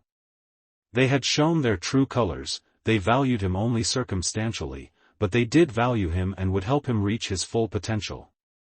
But only until the next time Oto takes away my Sharingan. He thought. They did it before, they can do it again. And considering what happened in the Chunin exams, I only got it back because they gave it back. Next time they could take it away permanently, like they did with Kakashi-sensei. If that happens, then Konoha will never treat me like an elite ever again. And I'd never get the chance to fight against Itachi and win anyway.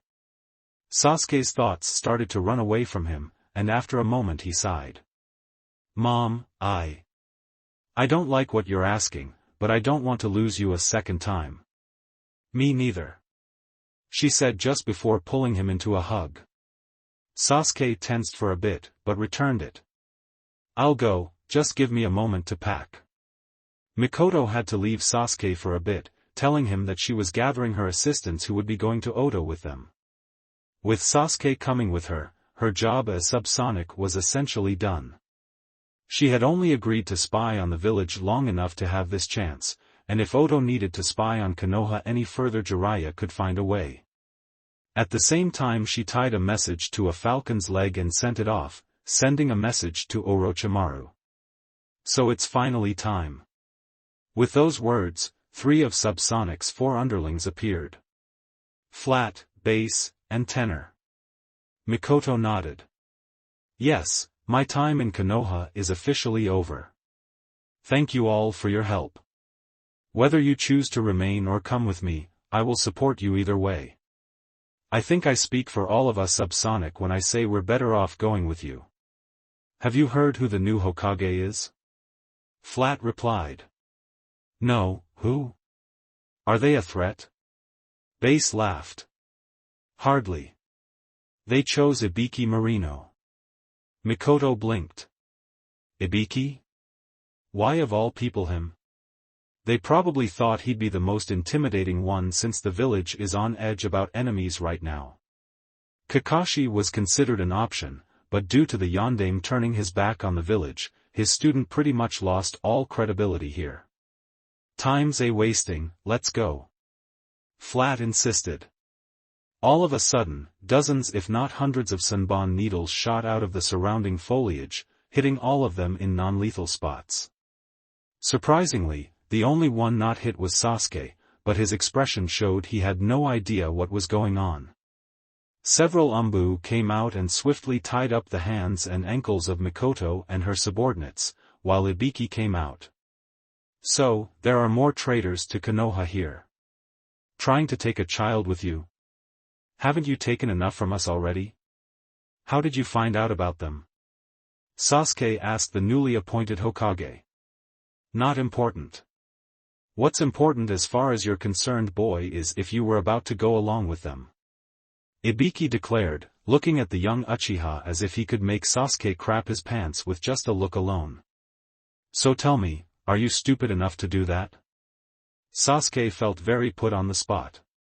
He had no idea how good a fighter Ibiki actually was, and he had come here prepared. What chance did he have of fighting any of the Konoha nin off? One of them says she's my mother. I needed to get answers. But that's all I wanted, I swear. He avoided looking at Mikoto after that, both to make his story at least somewhat believable and to avoid seeing if this hurt her in some way. Ibiki looked over the ninja that came with him. Take them into custody and put them in separate cells. He then looked to Sasuke. You're coming with me. All Sasuke could do was nod. He glanced to Mikoto, and saw her disappear and be replaced by a log. Damn, one got away. Away in the forests, Mikoto paused to breathe heavily and try to get her binds loosened. Knowing that umbu would be hot on her trail, she couldn't do this for long, and had to substitute herself every 6 seconds or so to get some distance between her and Konoha, bound or not.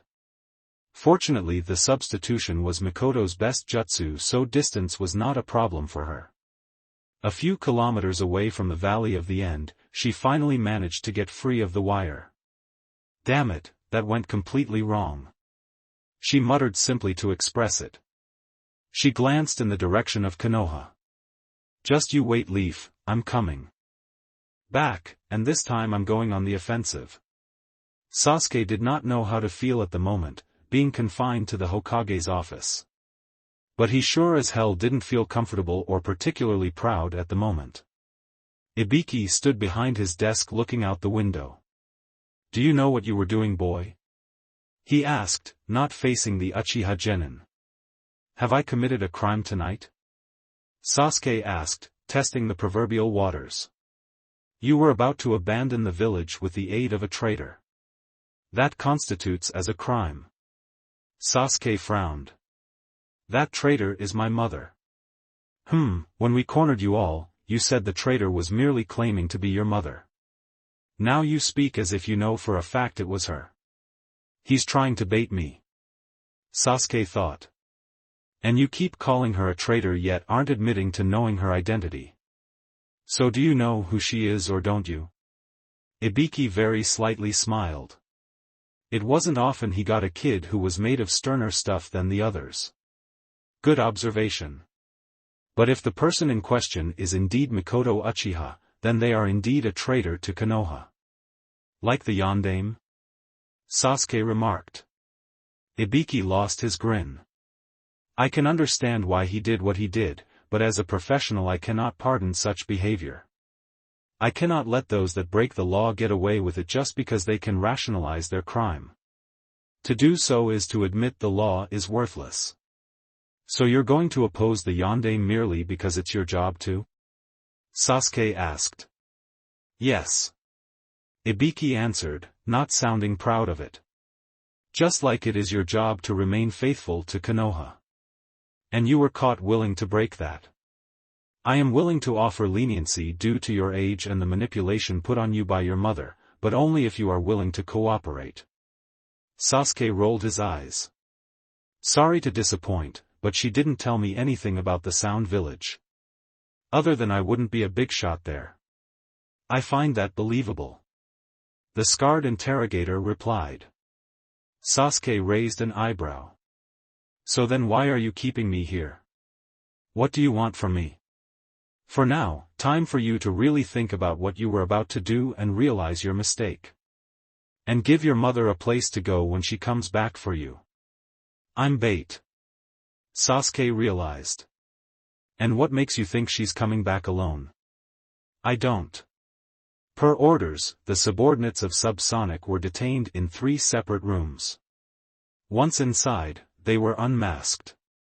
"I must say, it is a surprise to see you as a traitor," the interrogator said to the shinobi codenamed Sharp, but in public known as Hana Inazuka. "Don't act like you know me," she warned. "I know the Inazuka are regarded as fiercely loyal, so you can pardon my surprise at seeing one of them committing treason." "I committed no treason, I am merely more loyal to my mentor than to a vague concept," Hana argued.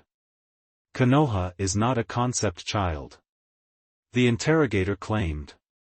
"Yes it is. That's exactly what it is," Hana protested. "When you get down to it, what exactly is Konoha? As a physical and tangible thing? In truth, it's just a piece of land with buildings on it. No different than any other village out there, shinobi or civilian. But Konoha is your home. Only because I was born here, not because I choose to live here. If you weren't born here, would you want to live in this village?" The interrogator said nothing. "Konoha as you think of it is in fact nothing more than a concept," Hana continued. "An idea of what the village stands for. A vision for what the village hopes to achieve. That is what you're saying I should be loyal to. And why won't you?" they asked. "Ideas change, like the phases of the moon. Visions are unshared, everyone has their own idea of what is best for this village and the people in it. Concepts are open to interpretation. Loyalty to something intangible and fluid is doomed to fail. I believe in giving my loyalty to a person, not a concept." "And what makes this particular person worth giving your loyalty to?" the interrogator asked. Hana smirked. "Who do you think taught me what I just told you?" While never truly a Jounin sensei, in the past Mikoto had offered to give some lessons to the academy students. Nothing major, more a way to give children a chance to answer questions they had about whether or not they wanted to become ninja. Usually most students went in eagerly, but after some time in the school and learning a thing or two, occasionally a few would start getting second thoughts or cold feet. The academy offered a small after-school program designed to alleviate their fears by letting them talk to adults who would reassure them. Though in most cases it was merely propaganda to encourage them to keep trying. Mikoto had contributed to this a few times, and once she had to interact with a younger Hana in this. Hana had been confused about the nature of loyalty, primarily in it being automatic. Her clan had instilled that in her, and while her father didn't encourage it, like most parents he had taught her to trust authority figures. But she herself was uncertain if that was true. I'm told Konoha is worth it, but the only reason I have to be loyal to this place is because I was born here. If I had been born in Iwa or Suna, I'd be told that those villages were worth it too. So what makes Konoha so deserving of my loyalty other than the fact that this is where I am? She had asked. To her surprise, Mikoto smiled at this question and patted her on the shoulder. That's an excellent question, Hana-chan, and the truth of the matter is, it isn't more deserving.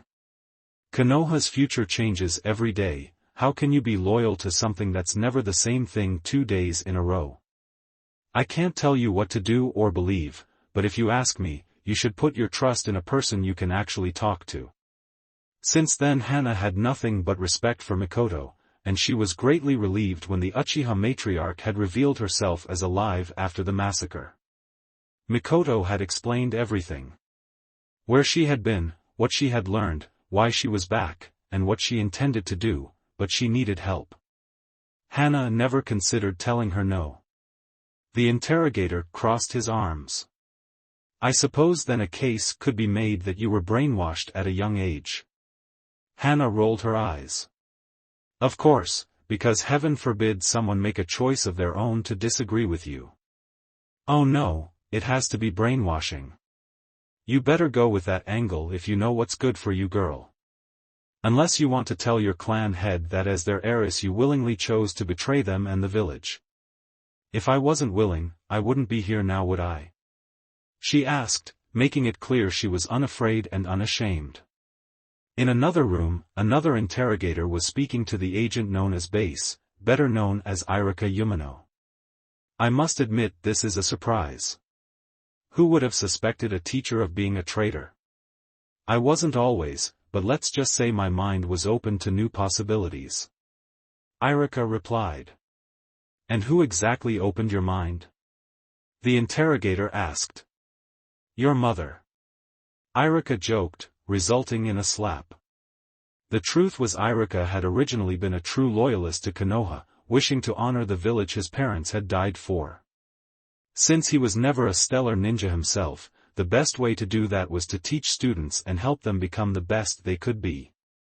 For years this had remained unchanged. Then he happened to come across Mikoto Uchiha. Flashback. Uchiha-san, what exactly are you teaching the children? He asked one day after the kids left the academy. Has anyone complained about me? She asked in return. You've been telling the children that they don't have to be loyal to the village. Mikoto blinked then smiled. Oh, that? Oh, you know how kids sometimes miss the point of the message. So you weren't telling the kids to be disloyal? Irika clarified.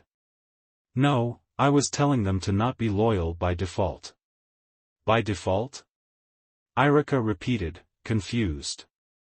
Mikoto nodded. Of course.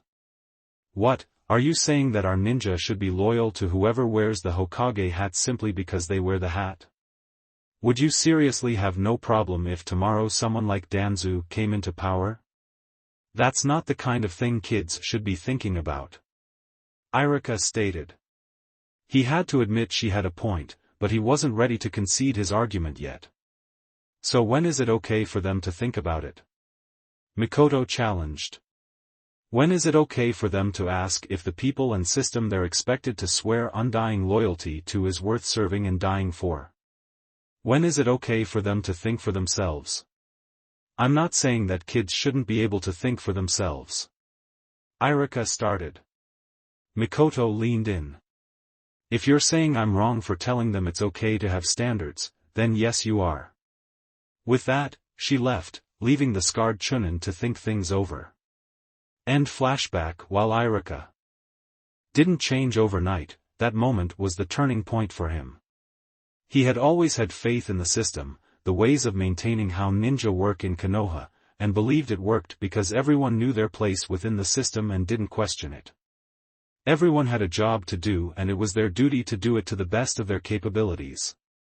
Anything else was just being lazy or disrespectful. He tried explaining that to Mikoto at another time, and she actually compared him to Danzu for it. That struck a nerve for Irika, but when he defended his claim she logically pointed out that by putting all his faith in the system he was effectively devaluing the people that worked within it, equating them to little more than bugs in a hive or cogs in a machine. People have a natural desire to have their own goals and work to make changes that will ultimately achieve said goals. What Irika was preaching was essentially shaming people for wanting anything other than they were assigned, and assuming that whoever did the assigning never ever had ulterior motives in doing so. After some thinking, Irika could only conclude that the comparison was a fitting one, which broke something inside of him. No longer could he look at Konoha with unwavering faith. Mikoto took the opportunity to get him to listen to the story of Oto and what she was actually doing. Needless to say Irika was surprised and needed some kind of proof, but Naruto still being alive was a good start. And learning that all three Sannin were opposed to the Sandaime was another factor. In the end, he agreed to keep an eye on Konoha on behalf of Mikoto, but he mostly did this to see for himself what he thought of the situation. Needless to say if Irika had ever been willing to betray Mikoto to Konoha, that went away in the aftermath of the invasion. Sarutobi's confession and the sight of all three Sannin betraying the village for the purpose of protecting abused children, was he supposed to side with Konoha on that? Was he supposed to say those children were supposed to be abused? As a teacher he could not do that. By the time we're done here, you'll never work in this town again. The interrogator threatened. Irika rolled his eyes. Oh no, I'm willing to leave Konoha forever but please mister don't take away my job. That little bit of sarcasm earned him a slap, but it was worth it. In a third room in the same hallway, the third subordinate of Subsonic, the one codenamed Tenor, was being unmasked and interrogated. This citizen of Konoha just so happened to be Yoshino Nara. This was a considerable surprise to the interrogation department, and they brought in Shikaku himself to speak to her before they began a genuine procedure. It was a little unorthodox, but it was worth a shot. Yoshino, why would you be in league with our enemy? Shikaku asked, not knowing how to process this revelation. Do you know who our enemy actually is, Shikaku? Yoshino asked. A bunch of traitors who formed a village just to declare war on Konoha. Shikaku answered with a hint of bitterness. Those traitors are most of the best this village has ever produced. Maybe if it was just one of them that would just be betrayal, but all three Sannin plus the Yondaime, his wife, and a thought-to-be-dead Uchiha with 4 others? Don't you think the situation's a little too complicated to be merely dismissed as yet another missing Nin scenario? The Nara head had to admit she had a point. Missing Nin in general occurred in small amounts, usually just individuals acting alone and at most an entire team going rogue when on a mission together. What his wife was describing was clearly a conspiracy, which meant there was more to the story. Complicated or not, it's still treason. And if you really thought nothing was wrong with what you were doing you would have told me. Shikaku claimed. Yoshino rolled her eyes. Oh yeah, I should just tell people that one of my old friends who everyone thinks is dead is alive and in league with a new village no one has ever heard of secretly being run by all three Sannin planning to give Konoha the biggest black eye in history. That's normal conversation for us. Still, if you thought these people were in the moral right you wouldn't have kept it a secret. Yoshino smirked. From Konoha, or from you? Pardon? Shikaku asked, though being a smart guy he already knew what she meant. Don't play dumb with me, Shikaku, you know damn well what I'm asking. But I'm guessing I already know which offends you more. After all, you're here yet not qualified to interrogate. I'm here because I'm gentler than the professionals and confessing to me will spare you their pain. Yoshino smiled. I regret nothing, and just keep in mind, husband, that from this moment on, regardless of any bargain you might be able to make with the higher-ups here, there no longer is a future for me in Konoha. There can't be. So when all this is over and Oto comes back to check in on us, you just need to ask yourself one thing. In what way do you love me? Shikaku was smart enough to not need to ask what she meant, but worst of all was he couldn't promise an answer. Not in the context she was asking. Late into the morning, Mikoto finally appeared at the gates of Oto.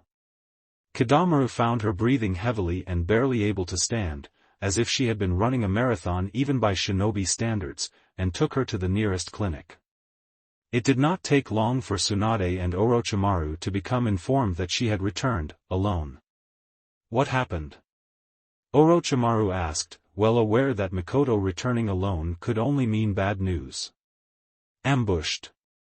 Mikoto answered simply. This time they were ready for us. I don't know how, but they captured my son and my assistants. I got away, but I'm going to need help to get them free. Minato could get in and out no sweat. Tsunade thought out loud. Except they're most likely expecting Minato. Orochimaru countered. While he could accomplish this, I have no doubt of that, perhaps we should be more creative here. We should send the message that Oto is not to be messed with, and we have more ways to fight back than just one man. So who do you recommend? Tsunade asked. I'm thinking perhaps the Sound 4, and our recent Chunin to give them some support. Sound 4? What about Kimimaro? Mikoto questioned. Last resort in case things go ugly. For now let's keep him here in case someone tries something more direct while we're focusing on getting your son and our agents back. I'm not sure I like this, but I can't say the reasoning behind it is flawed. Tsunade thought out loud. Orochimaru nodded. Then let's get the following ninja right away. In less than 20 minutes, the 5 recent Chunin and 1 recent Jounin of Oto were all in Orochimaru's office standing before the Otokage. Naruto, Dosu, Kin, Sasami, Haku, and Fu, we've got a big assignment that needs to be covered immediately. Only 4 of you will be needed, so after I explain the mission, should any of you wish to bow out, it will not be held against you. None of the younger ninja protested, so he proceeded. Subsonic went back to Konoha in order to gather her assistants as well as her son. Thus eliminating any links we still have to the village that they could use to get back at us. However, Konoha's forces managed to intercept them and capture the 3 assistants and her son, though Subsonic was able to escape. While I have faith that the 3 will not give Konoha what they want, I believe that we owe it to Subsonic and themselves to make an effort to free them. That's where you come in. Any questions? Why only 4 of us? Fu asked. Because 4 members of the Sound 5 will be going there, to do the majority of the fighting should it come to that. 4 of you will go along to assist them both in scouting, transportation, and if needed combat. What threats should we expect? Kin asked. The same we faced when we invaded Konoha, but this time they'll be prepared. They have some understanding of our methods but not enough, and they'll be motivated by revenge and a desire to prove their superiority over the village that kicked their ass so recently. Hence why we're sending in our best Jounin, but no, not the Yondaime, since they will be expecting that. Would it be a bad idea to send in Naruto-kun and Fu then? Haku asked. Wouldn't they be expecting Jinchuriki as well? Orochimaru nodded. Yes, that is a concern, however Naruto and Fu have skills that could prove useful in this mission. All of you do. Dosu's unique skills make him a wild card they don't train for. Kin's skills would help keep enemies at bay and harder to follow any of you. Sasami is a tenacious fighter which is always good in a crisis. And Haku is an expert at using the situation to her advantage. Feeling more assured, the teens looked at each other. Now the question is which four? Orochimaru asked. I get along well with Tayuya, so I think she'll appreciate it if I go along. Naruto suggested. Plus my bloodlines ensure I will keep the Konoha ninja on their toes. Dosu and I would be good at dealing with any trackers sent after us. Kin theorized. Kin and I do know how to coordinate our methods, but we can work separately if we have to. Dosu added. I'm not that certain about my skills, but I'm willing to help out in any way I can if I must. Sasami claimed. I'm fast and can make the enemy wear themselves out, but I must admit I'm not the heaviest hitter there is. Haku summarized. Fu stepped forward. With all due respect Otokuchi-sama, I believe it would be best if I stayed behind on this mission. Orochimaru raised an eyebrow. Any particular reason why? Fu nodded. Yes, my specialty is making traps, and when you're on the run you don't have the luxury of doing that. Not to mention my Kekei Genkai works best when I have the element of surprise, and those opportunities will be limited on this mission. I believe it would be best for me to perhaps set up some traps ahead of the retrieval team that they can be informed of to avoid. This way, should anyone from Konoha follow them, they will have a harder time getting to Oto before we can retaliate. The snake Sannin smiled and nodded. Good thinking. Very well, you may stay back, and be ready to prepare for your role in this. He looked to the others.